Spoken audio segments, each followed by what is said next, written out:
Nak kata cukup tu tak cukup lah. Itu pun dengan bantuan isteri lagi bekerja, tapi masih juga tak cukup. Kadang-kadang tu pun yang paling sedih, yalah kita dah berkeluarga kan. So kadang makan seminggu tu telur saja menu dia.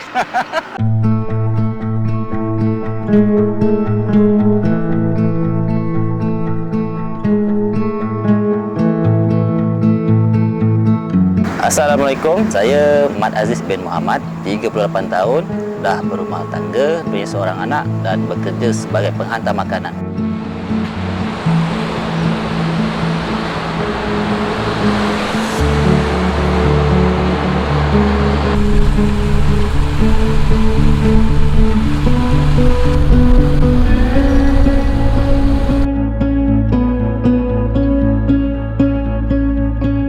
Sebelum saya bekerja sebagai penghantar makanan, saya bekerja sebagai cashier di salah sebuah supermarket lah. Sebelum saya bekerja sebagai cashier, saya juga bekerja sebagai maintenance tangki air di Puchong lah. Time tu dah berkeluarga, saya terpaksa cari rezeki lebih lah dengan bekerja 2 kali. Sebelah petangnya kerja sebagai penjual burger, tapi sebagai pekerja lah, bukan tauke.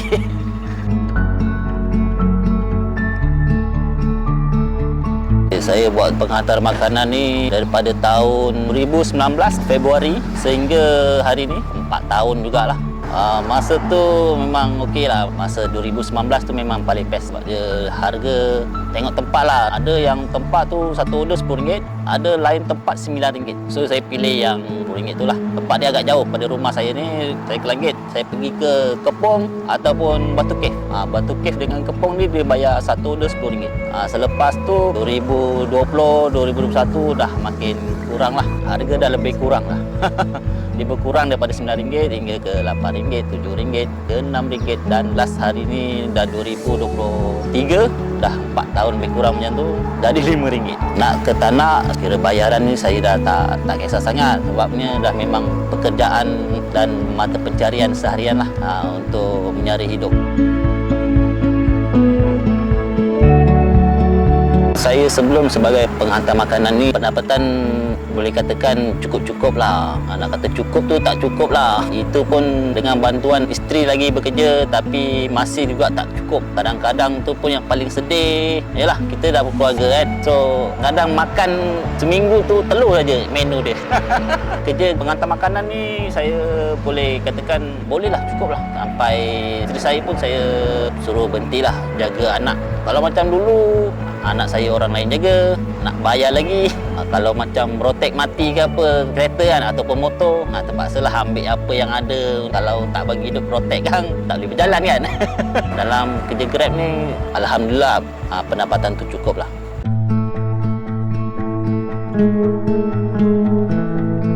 Okay, saya setuju pekerjaan penghantar makanan ni masyuk lah orang panggil untuk kepada diri kita juga. Sebenarnya kalau peribadi saya sendiri nak kena on pagi lah. Kalau start tengah hari tu susah sikit lah. Seboleh-bolehnya pagi.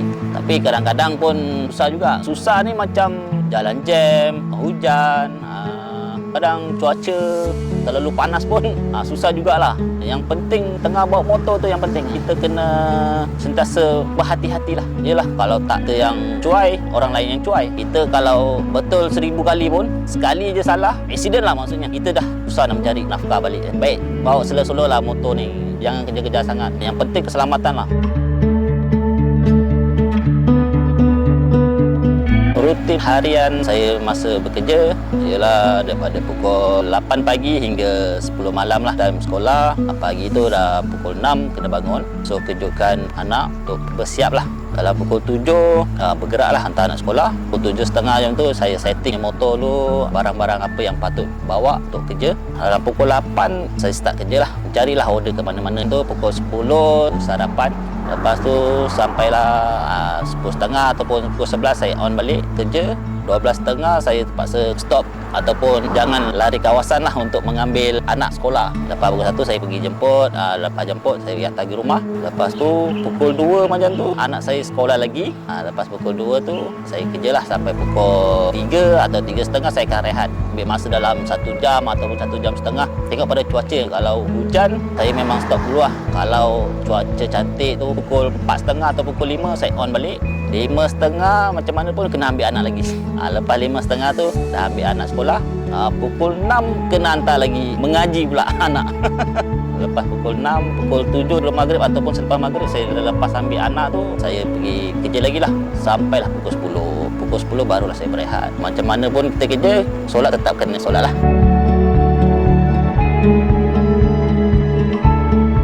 Pengalaman kerja penghantar makanan ni memang bagi saya lebih kepada yang seronok lah daripada yang tak seronok. Saya suka kerja ni macam kepuasan lah kepada diri saya. Kita apabila memberi makanan tu kepada customer, kita rasa puas lah. Macam kita pun happy, dia pun happy dapat makanan yang dibagi.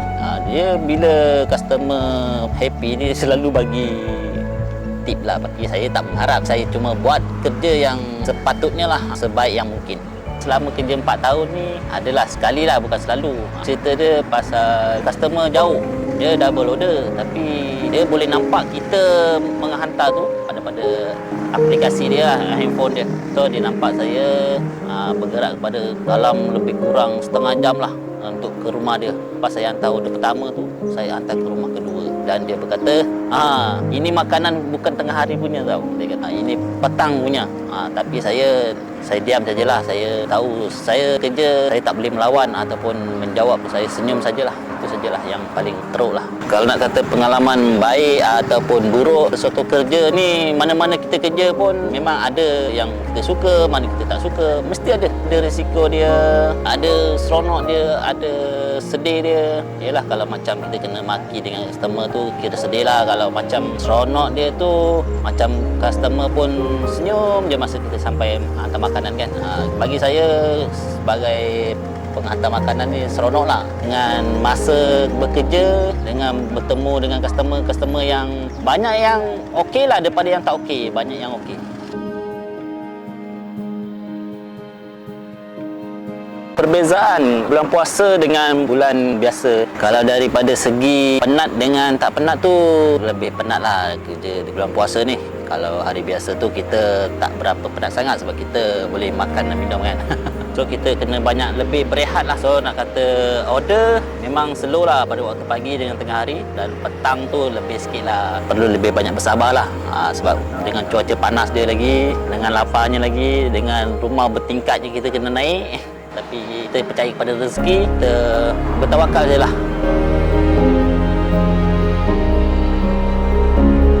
Berkenaan pandangan orang luar kepada penghantar makanan ni, mungkin bagi pandangan mereka, kami ni macam tiada masa depan. Tapi bagi saya tak kisah.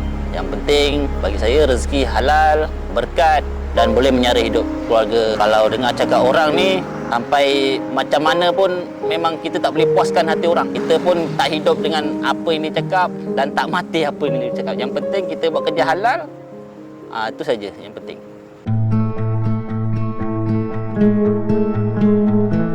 Okey, motivasi saya yang membuat saya semangat bekerja ni ialah yang utama isteri dan anak dan keluarga lah. Saya pun masih lagi ada ibu, itulah.